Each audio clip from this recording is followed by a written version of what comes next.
Coucou, on se retrouve pour le Vlogmas numéro 4. Donc c'est parti, on y va.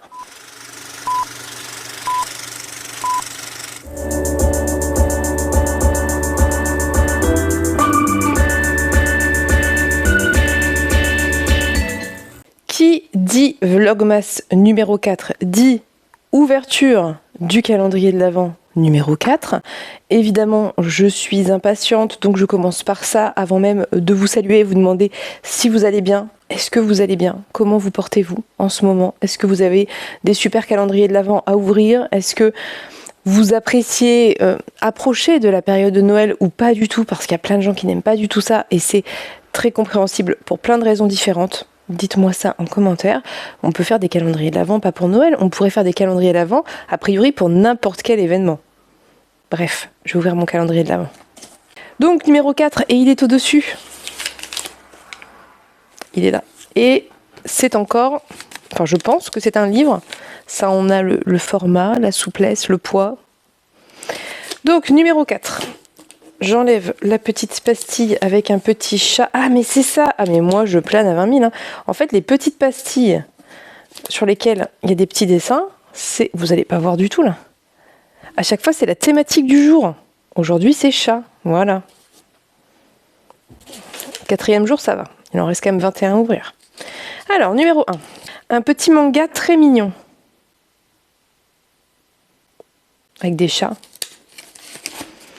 Parce que les sorcières ont souvent des chats.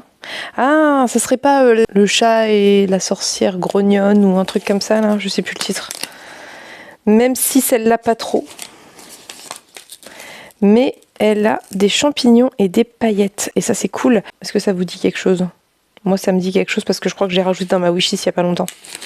Ah, c'est pas ça. C'est la sorcière aux champignons, le tome 1 et 2. Je crois que Pénélope les a lus, ces deux-là, il me semble, peut-être même un peu plus. Et ici, on est sur Luna, qui est une sorcière noire. Des champignons poussent sur ce qu'elle touche et son souffle contient des spores toxiques. C'est pourquoi personne n'ose l'approcher. Mais un beau jour, la sorcière solitaire fait une rencontre de rêve. Attention, attention, l'histoire de la sorcière aux champignons va commencer. Donc c'est une sorcière avec des champignons et pas une sorcière avec un chat. Mais je vois où elle a essayé de tricher. Il y avait toute une réflexion. C'est trop cool, je suis trop contente. J'adore les mangas, vous le savez, la preuve en est. Je suis entourée de mangas. Et encore, vous ne les voyez pas tous, il y a un étage au-dessus. Et lui me faisait très envie parce que je pense qu'il est très mims. Et je pense que du coup, eh bien, je pourrais prêter à mon fils. Et ça, c'est plutôt cool. Je vais les lire d'abord tout de même. Mais à mon avis, c'est très mignon, c'est très jeunesse, je pense. Je vous insère des images de quelques planches de ces mangas pour que vous puissiez vous faire une idée du style de dessin. Moi j'aime bien, c'est assez classique dans les visages et tout ça, mais ça me plaît. C'est un style un peu plus comme les mangas que je lisais plus jeune peut-être. Et en tout cas c'est très mims, voilà, donc j'ai beaucoup trop hâte de découvrir ça. Je vais faire en sorte de ne pas laisser traîner les graphiques que m'offre Pénélope trop longtemps dans ma palle, c'est un petit peu dommage. D'ailleurs, vous l'aurez peut-être vu, mais j'ai attaqué Witchy et je pense que ceux-là vont passer très rapidement après. Merci beaucoup Pénélope pour cet excellent choix et ces petits mangas beaucoup trop mignons. Voilà, je suis très contente. C'est très cool, j'aime bien varier les formats. Voilà. C'est fait, le numéro 4 est ouvert, je vous en reparlerai bientôt, promis, parce que je vais d'abord terminer Witchy quand même, et après je pense que j'attaquerai ça. Ça serait bien que je fasse une descente de manière générale dans mes mangas, puisque j'ai tous les carnets de l'apothicaire, j'en suis au tome 4, donc il me reste de 5 à 13 à lire. Frieren va sortir demain en librairie, et je ne l'ai pas précommandé. Il faudrait que je regarde tout ça, mais j'ai encore le tome 11 de Frieren à lire. Qu'est-ce que j'ai encore? J'ai Bride Stories, avec mon accent, mon superbe accent. Du coup, j'ai ce que Pénélope m'a offert. Ah, et j'ai #DRCL, le tome 2, que mon frère m'a offert. Qu'est-ce que je t'ai offert? Un manga. Voilà, c'est tout pour l'ouverture du calendrier de l'Avent. Je voudrais aujourd'hui vous parler d'un truc en particulier, mais je pense que je le ferai plus tard dans la journée, parce que là, j'ai envie de profiter qu'il y ait du calme, que les enfants soient occupés à jouer de leur côté tranquillement pour lire un peu, éventuellement commencer Tia, donc le tome 1 de La Voix des Oracles. Peut-être avancer Bord de Terre, ça serait top. Donc je vais lire et je vous reprends début d'après-midi, j'espère, si tout va bien. À plus tard.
Coucou, on se retrouve un peu plus tard. Je vous ai dit que je vous reprendrai pour vous parler d'une maison d'édition indépendante parce que c'est l'occasion rêvée pour 2 raisons. Premièrement parce que c'est bientôt les fêtes et qu'ils font des très beaux livres que je ne peux que vous inviter à découvrir et à offrir. D'autre part parce que c'est une maison d'édition qui en ce moment est en difficulté. Premièrement, financièrement, ils ont assez récemment lancé une campagne participative, c'était en octobre je crois ou en septembre, pour les aider à se remettre un peu à flot.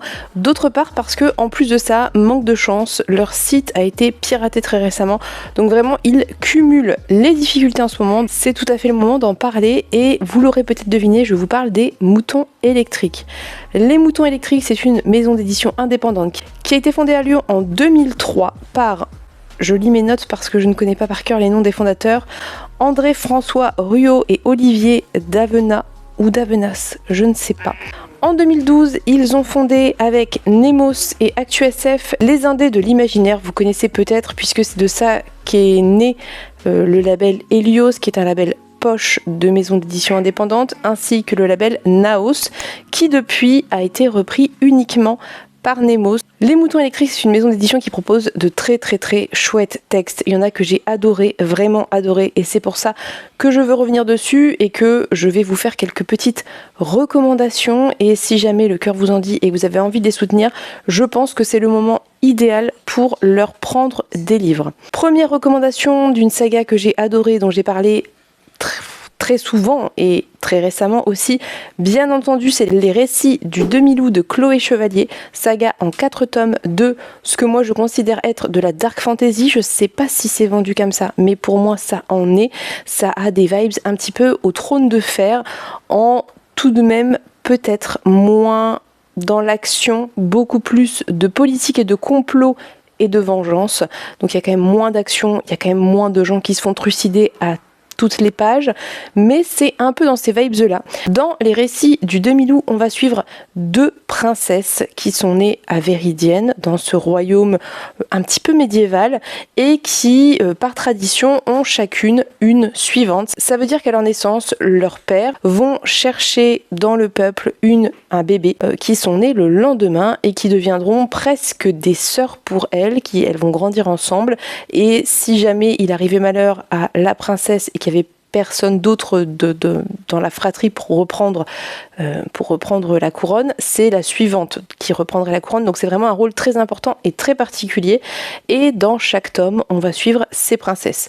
Le premier tome est très particulier puisque c'est vraiment l'installation de tout ça. Ça veut dire qu'on va vraiment déjà apprendre à connaître le fonctionnement du royaume, les princesses, les suivantes. On va les suivre dans leurs jeunes années, leur adolescence et le début de leur vie d'adulte, avec tout ce que ça a de parfois parfois agaçants, irritants, parce qu'elles sont parfois très irritantes, et les tomes suivants vont s'attacher à suivre en fait certaines choses, notamment une volonté de vengeance de la part d'un protagoniste, mais aussi une épidémie qui va ravager Véridienne et plein d'autres choses, notamment à cause de l'Empire qui veut envahir Véridienne. Donc vraiment, saga de dark fantasy politique avec des choses qui sont parfois assez triggers. Je vous remettrai ça en barre d'infos, les triggers dont je me rappelle en barre d'infos, parce que c'est quand même assez dur à certains moments, mais c'était vraiment excellent. Moi j'ai adoré, j'ai trouvé que c'était une très bonne grosse saga française avec pour point positif et point très fort à mon sens, une grande réussite des personnages dans ce qu'ils ont de bon, de moins bon, d'agaçant, d'attachant aussi. C'est difficile de foncièrement détester ces personnages et c'est difficile de les aimer de manière inconditionnelle parce qu'ils sont extrêmement humains et que vous pouvez suivre un point de vue d'un des personnages et avoir un avis sur certains des personnages et le chapitre d'après suivre le point de vue d'un autre personnage et totalement voir une même situation d'un point de vue totalement différent et donc relativiser vraiment ce que vous pensiez des personnages, et ça pour moi c'est quelque chose de très très réussi. J'aime beaucoup la manière dont l'autrice mène sa narration, c'est à la fois très complexe mais je trouve ça quand même très clair et vraiment j'ai adoré. J'en ai parlé dans plein de vidéos, vous pourrez retrouver ça dans mes vlogs sans problème. J'essaie de vous remettre ça en barre d'infos si jamais, mais si j'oublie, rappelez-le moi en commentaire, mais je vais essayer de penser à vous mettre les vlogs où j'en parle en barre d'infos. Si vous cherchez un tout autre genre de livre et un très beau livre, un très bel objet livre à offrir à Noël, je peux vous recommander de découvrir le nouveau cabinet des fées de Louis Batissier, qui est un recueil de contes, mais pas n'importe quel recueil de contes. C'est un recueil assez différent de ce à quoi on a l'habitude, très différent de Perrault, très différent des frères Grimm, puisque Louis Batissier a écrit ce recueil après la Révolution et que ça donne vraiment une vision très différente des classiques et des contes. Ça veut dire que dans la forme, c'est typiquement du conte, mais dans les morales et parfois l'absence de morale aussi, on a vraiment quelque chose de très différent avec beaucoup de critiques de la royauté, beaucoup d'ironie, de cynisme. C'était vraiment un excellent recueil de contes. J'ai adoré. Je le trouve en plus de toute beauté. C'est cette très jolie collection des moutons électriques avec le dos en toile qui est incroyablement beau et le confort de lecture est génial. Il y a aussi des gravures, donc c'est vraiment un très bel objet livre à offrir et surtout aux personnes qui adorent les contes et qui ont envie de découvrir peut-être de nouveaux contes avec un nouvel angle de vue, une façon un peu différente d'écrire, et vraiment c'était un excellent recueil. Je vous le remets aussi en barre d'infos. Encore une fois, si j'oublie, rappelez-le moi, j'irai rechercher le vlog où j'en ai parlé, mais c'était une excellente découverte, un très bel objet à lire, à faire tourner, à partager et à offrir pour Noël. Vraiment excellent ouvrage. Mais tu sais, on a envie de mettre dans un dessin animé. Autre très bel ouvrage qui vient tout juste de sortir et qui est un incroyable cadeau, c'est Januavera de Jean-Philippe Jaworski. Il y a Januavera et Gagner la guerre qui sont sortis. Moi j'ai eu un peu de mal avec Gagner la guerre. En revanche, j'ai adoré Januavera. C'est aussi un recueil de nouvelles qui se passent dans le vieux royaume de Jaworski et on va avoir des nouvelles extrêmement différentes. J'adore la plume de Jaworski, c'est une plume qui est très travaillée. Jaworski est historien de formation et de profession je crois et ça se sent. C'est une plume qui est très particulière, qui est très belle, qui fonctionne très bien avec moi. Ce que j'ai adoré dans Januavera, c'est l'hétérogénéité des nouvelles. Elles sont toutes très différentes, elles vont s'attacher à suivre des personnages différents dans des situations différentes. Il va y avoir des nouvelles qui vont être presque un peu horrifiques comme ça, presque un peu mystiques, d'autres qui vont suivre un chevalier qui fait la guerre. Enfin, il y a vraiment des choses très différentes, certaines qui vont s'approcher presque du conte médiéval et il y a toute une série de nouvelles vraiment très diversifiées et là récemment est sortie la version illustrée qui est exceptionnellement belle. L'illustratrice a fait un travail incroyable, le livre est énorme et c'est un super beau cadeau pour les personnes qui aiment la fantaisie un peu médiévale, qui adorent ce genre d'ambiance, qui aiment passer du temps à regarder les ouvrages, à observer, et vraiment magnifique, très beau livre. Moi je ne l'ai pas en ma possession, mais je l'ai feuilleté en librairie et j'ai lu le recueil et je ne peux que vous inviter à le découvrir. Si si vous avez lu Gagner la guerre, que vous avez comme moi eu un peu de mal avec le protagoniste principal, sachez que on ne le retrouve que dans une nouvelle, si je ne dis pas de bêtises, et il n'y a pas de mémoire de choses problématiques comme on peut en trouver dans Gagner la guerre, qui moi personnellement en tout cas m'ont dérangé. Donc penchez-vous dessus quand même au cas où. Autre ouvrage que j'ai absolument adoré, et cette fois-ci beaucoup plus petit format, c'est bien entendu Envol de Catherine, je ne sais plus, j'ai un trou de mémoire sur son prénom, Jennings, que j'ai lu en début d'année 2024, qui fait partie de mes coups de cœur de l'année, que j'ai absolument adoré. Ici, on va être dans quelque chose de réalisme magique. On va suivre une jeune fille qui ne sait pas où sont ses frères. Ses frères ont disparu, a priori leur père est mort et elle vit avec sa mère, et de toute évidence sous l'emprise de cette mère qui est très très particulière, jusqu'au jour où des amis à elle, en tout cas des amis d'avant que son père et ses frères disparaissent, viennent la tirer de là pour rechercher ses frères. Et vraiment, on va tomber de plus en plus dans un récit de réalisme magique, presque horrifique, avec une nature assez hostile et très particulière que j'ai beaucoup aimé. C'est un ouvrage en plus qui est illustré par l'autrice, donc vraiment il est très très beau. J'ai adoré ce bouquin, je l'ai trouvé très particulier, avec une ambiance très spéciale. Je sais que je ne suis pas la seule à l'avoir aimé, je vous invite vraiment à le découvrir. Ça fait partie pour moi de ces ouvrages dans la catégorie perché que moi j'adore, donc n'hésitez pas à le demander à Noël, à l'offrir à Noël, à le découvrir et à en parler autour de vous. C'est quelque chose qui mérite d'être découvert, qui mérite d'être connu, et gros coup de cœur sur Envol. Voilà, c'est tout pour ces recommandations, j'espère que ça vous aura plu. J'ai fait un point sur l'histoire de la maison d'édition assez court, assez rapide, parce que vu que je n'ai pas accès au site et que j'ai que accès à Wikipédia, et que c'est pas forcément une source hyper fiable, on le sait, je préfère ne pas dire d'âneries. Donc voilà, mais n'hésitez pas à vous renseigner, n'hésitez pas à les commander en librairie, n'hésitez pas à les offrir et à vous les procurer, à les découvrir. Il y a vraiment de très belles, plein d'autres choses très très bonnes chez les moutons électriques, vraiment. Donc penchez-vous dessus, regardez dans leur catalogue si des choses peuvent vous intéresser, et n'hésitez pas à me faire vos propres recommandations en commentaire. Voilà, c'est tout pour ce petit point maison d'édition indépendante. Je ne sais pas ce que va donner ce vlog parce que il y a une espèce de vidéo un peu face cam au milieu dedans, mais c'est assez compliqué de filmer avec les enfants, et je vous l'avais dit qu'aujourd'hui ça serait un peu particulier, et ça sera aussi le cas demain puisque demain il y a grève. J'essaie de vous reprendre ce soir dans tous les cas pour clôturer, vous faire un petit point lecture, et puis je vous laisse parce que là je crois qu'il est temps que je m'occupe des enfants avant que ça finisse mal. Voilà, je vous fais des bisous, je vous dis à plus tard.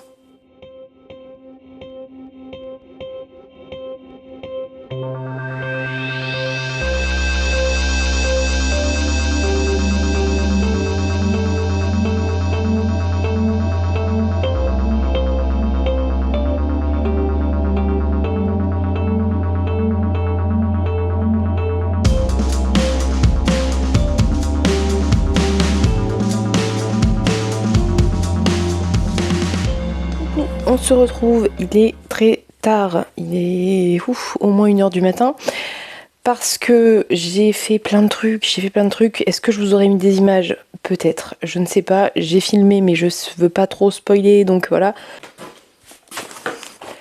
Tout ça d'enveloppes, voilà. Donc ça, ce sont les enveloppes pour les envois Ko-fi. Ça m'a pris vraiment beaucoup de temps. Mais c'est comme ça, c'est pas grave. Mais ça m'a pris plus de temps que je pensais, puisque bon bref, fallait tout emballer, mettre les adresses et tout. Mais c'était très agréable, ça a quelque chose d'extrêmement détendant, d'emballer des petits trucs et tout. C'est une passion dans ma vie, de toute évidence. Par contre, ce qui est cool, c'est qu'aujourd'hui, j'ai lu un peu de tout. Mais bon, on va commencer avec le livre que j'ai terminé, et ensuite, je vous parlerai des autres. J'ai terminé Witchy, donc d'Ariel Slamett Rice, je pense que ça se dit comme ça, que m'a offert Pénélope il y a 2 jours, je sais plus, mais bref, qui elle m'a offert très récemment dans le calendrier de l'Avent. Je l'ai lu, je l'ai beaucoup aimé, et je vous confirme que c'est un tome 1. Voilà, donc je sais pas du tout s'il y a un tome 2 qui est sorti, si c'est prévu ou pas, mais c'était vraiment très très très très chouette. J'ai beaucoup aimé, il y a dans ce bouquin des personnages très divers, et fait de manière très intéressante. C'est tout de même un bouquin assez engagé, puisqu'on a une femme trans, par exemple, qui, à un moment donné, doit rencontrer un médecin, veut être rencontrée par une femme, et il y a un problème autour de ça, et l'instructrice qui s'occupe d'elle depuis, qui est un peu l'enseignante, je pense qu'on peut dire, va intervenir en disant que c'est pas possible, voilà. Donc, assez engagé, très cool. Concernant l'histoire, c'était vraiment très chouette. Ça parle vraiment de, un petit peu comme beaucoup de livres que je lis, j'ai l'impression, d'ordre établi, de volonté de défaire cet ordre, de remettre en question le fonctionnement tel qu'il a toujours été, via le personnage de Ninève, qui est donc cette jeune femme avec une chevelure beaucoup trop longue pour son bien, et c'est vraiment très chouette. J'ai beaucoup aimé le contraste qu'il y avait entre les couleurs, parfois même très souvent extrêmement vives, et en fait l'espèce quand même de noirceur de ce qui peut arriver à certains moments. J'aime beaucoup les illustrations qui sont particulières, mais qui m'ont plu. Il y a vraiment des personnages qui vont être représentés de manière assez élaborés et d'autres beaucoup plus simples, et je trouve ça très intéressant, et vraiment c'était très chouette, très très belle découverte. J'ai pas grand chose à dire de plus, c'est un tome 1, ça met en place une situation initiale à la fois de fonctionnement de l'univers et d'éléments perturbateurs, à savoir ce qui peut arriver à Ninève avec ses cheveux et l'histoire de son père, et finalement ce tome-là met juste ça en place, c'est-à-dire qu'on rentre même pas encore totalement dans tout ce qui va être la phase d'action et de rébellion, j'imagine, mais c'était très prenant et j'aime beaucoup l'univers. Je vais essayer d'être éloquente, mais c'est compliqué quand on est fatigué. Ensuite, j'ai lu Cathy, ça vous l'aurez peut-être vu. Je sais pas combien de pages j'ai lu dans Cathy, mais plus que ce que j'avais prévu, je pense. Une 50aine de pages à peu près de Cathy, et c'est très difficile de s'arrêter. Je me suis arrêtée parce que Pénélope était partie se coucher et que je veux pas prendre trop d'avance pour qu'elle puisse me rattraper et qu'on puisse terminer ensemble, mais très dur de s'arrêter parce que c'est prenant en fait, hein. On veut vraiment savoir ce qui va arriver à Philomela et à Cathy, même si on lui souhaite pas du bien à Cathy. C'est très réussi, il y a un côté à la fois extrêmement dramatique et avec ce côté très de destin tragique, d'héroïne tragique, où il n'y a qui n'arrive que des cacas et des crottes. Et en même temps, il y a un moment où il y a une espèce de retournement de situation par rapport à tout ça, qui est hyper intéressant, et on tombe un peu dans quelque chose de... Je vais pas trop vous en dire, je vais pas vous spoiler, mais bref, c'est très chouette, j'aime beaucoup ce contraste, j'aime beaucoup le côté très exagéré, un peu caricatural en fait, que choisit de faire McDowell, qui me plaît vraiment beaucoup, et je le prends pour ce que c'est. Ça veut dire que je sens le second degré de l'auteur dans ses choix, dans les choix de ce qui arrive à ses personnages. Je sens la volonté de caricaturer, d'exagérer, d'étirer les traits de caractère, d'étirer presque jusqu'au grotesque certaines situations, tout en dénonçant plein de choses, en dénonçant l'hypocrisie de la haute société, des riches, en dénonçant le mépris de classe, beaucoup. Je suis une fan convaincue de McDowell, je pense qu'il faut toujours avoir un McDowell à portée de main pour un coup dur, et j'ai Lune froide sur Babylone, et je sais qu'en 2025 il y aura 2 autres ouvrages de McDowell traduits, publiés chez Monsieur Toussaint Louverture, et j'ai hâte parce que j'adore, je suis toujours prise, et je trouve que c'est vraiment un bouquin qui se lit tout seul, ça fait du bien honnêtement. Donc j'ai avancé ça, je pense que peut-être qu'on terminera demain. J'ai attaqué brièvement La Voix des Oracles d'Estelle Faye, c'est pas trop tôt, et j'ai été très agréablement surprise par ce choix de premier chapitre, parce que le premier chapitre se déroule du point de vue d'un faune, et c'est littéralement la première phrase. Le faune se dissimula vivement derrière un grand chêne. Et on démarre cet ouvrage avec ce premier chapitre du point de vue d'un faune qui vit la fin des divinités païennes, puisque on est au 5e siècle après Jésus-Christ, et que à Rome s'est installé tranquillement mais sûrement le christianisme, avec tout ce combat contre toutes les religions païennes, notamment les religions païennes en Gaule, et donc il vit la fin d'une ère, et j'aime beaucoup le fait que l'on voit ça, et qu'Estelle Faye ait fait le choix de mettre en place cette période un peu charnière où on va dénoncer, pourchasser les pratiquants de religions autres que le christianisme. Et du coup, ce premier chapitre était hyper intelligent, hyper bien pensé, très prenant. Il en disait beaucoup sans trop en dire. Il pose beaucoup de bases de l'univers et moi j'ai adoré. J'ai trouvé que c'était très très intelligent et très bon. Donc vraiment je suis ravie. Donc je vais terminer mon chapitre 3 et dormir, mais très chouette début. La dernière lecture que j'ai avancée, c'est Bord de terre de Julia Thévenot. Je sais pas trop combien j'ai lu, mais j'ai pas si mal avancé. J'ai dû lire une 30aine de pages. Bon, c'est pas fou, mais ça va. Il me reste... Qu'est-ce qu'il me reste? Toujours ça. J'espère que demain je réussirai à beaucoup plus avancer. En tout cas, on est dans une accélération clairement du rythme parce que là, il y a beaucoup de choses qui commencent à se déclencher. C'est une lecture que j'apprécie beaucoup pour les messages qu'elle véhicule. J'aime beaucoup la plume de Julia Thévenot. Je trouve qu'elle a une plume qui est assez particulière, qui joue très bien avec des jeux de langage, des registres de langue aussi. Et j'aime beaucoup le développement de ses personnages. Voilà. Comment évolue Tristan, comment va évoluer Iris aussi. Je trouve ça très intéressant et j'ai très envie de savoir où ça va aller. Mais j'ai pas pu avancer autant que je le souhaitais parce que la vie. Donc j'espère que demain je vais réussir à bien l'avancer. J'aurais bien aimé continuer ce soir, mais je suis fatiguée. Donc si déjà je termine ce chapitre-là, voilà, ce sera bien. Donc c'est tout pour mes lectures du jour. Je sais pas trop, j'ai pas trop filmé aujourd'hui je pense, mais ça a été une journée assez chargée parce que il y a le montage comme d'hab, hein, comme tous les jours de toute façon. Donc j'ai le montage à faire qui me prend un certain temps. Et puis les enfants qui étaient à la maison, donc voilà, faut s'en occuper. Et puis la vie en fait, hein, toutes les choses qu'on a à faire. Vous le savez aussi bien que moi, donc je vais pas développer ça. Je pense que vous avez une petite idée de ce que c'est, hein, tout simplement. Donc voilà.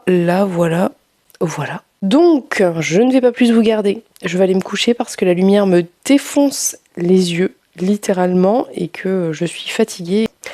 J'espère que cette vidéo vous a plu. N'hésitez pas à me laisser un commentaire en me disant ce que vous voulez, ce que vous pensez des lectures que je suis en train de faire. Je vous souhaite à tous et toutes une très très belle soirée, journée, fin de journée, tout ça. Je vous fais de gros bisous et on se dit à demain pour un nouveau Vlogmas.